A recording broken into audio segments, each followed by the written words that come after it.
مزارات پر دیکھا یہ گیا ہے کہ بعض لوگ قبر کو سجدہ کر دیتے ہیں، تو ہندوستان کی سرزمین میں 80% ہندو آبادی ہے، 20% مسلم آبادی ہے،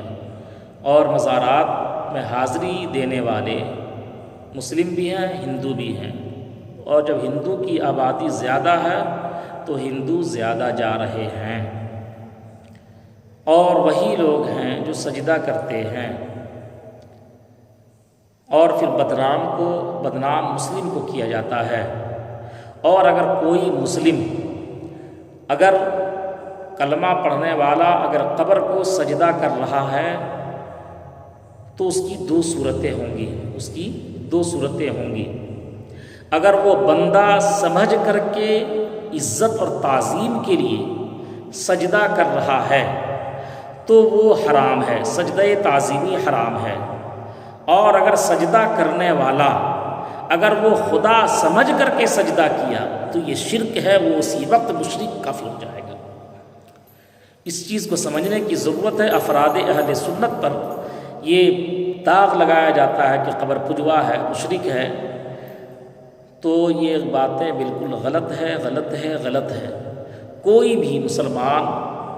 ایسا نہیں کرتا، اور اگر کوئی جاہل اپنی جہالت کی وجہ سے ایسا کر رہا ہے تو اس کی دو صورتیں ہوں گی، اور یہ اس کے دل کی بات ہے۔ اگر وہ اگر عزت کے لیے سجدہ کر رہا ہے، عزت اور تعظیم کے لیے اگر سجدہ کر رہا ہے تو وہ حرام ہے، حرام کا مرتکب ہے، اور اگر وہ خدا سمجھ کر کے اگر کر رہا ہے تو یہ شرک ہے، اور جب کوئی شرک کرتا ہے تو مشرک ہو جاتا ہے۔ اس لیے اگر فتویٰ ہی اگر دینا ہے تو جلد بازی میں کوئی بھی فیصلہ نہ لیں، فتویٰ نہ دیں۔ اس سجدہ کرنے والے سے پہلے آپ کو پوچھنا ہوگا کہ آپ نے کیا سمجھ کر کے سجدہ کیا۔ اگر وہ کہتا ہے کہ ہاں ہم نے خدا سمجھ کر کے سجدہ کیا ہے تو آپ بالکل شرک کا فتویٰ لگائیے، اور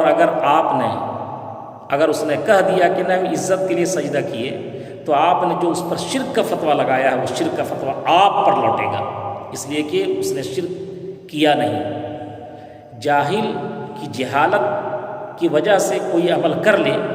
تو وہ اہل سنت و جماعت کا عمل نہیں ہے۔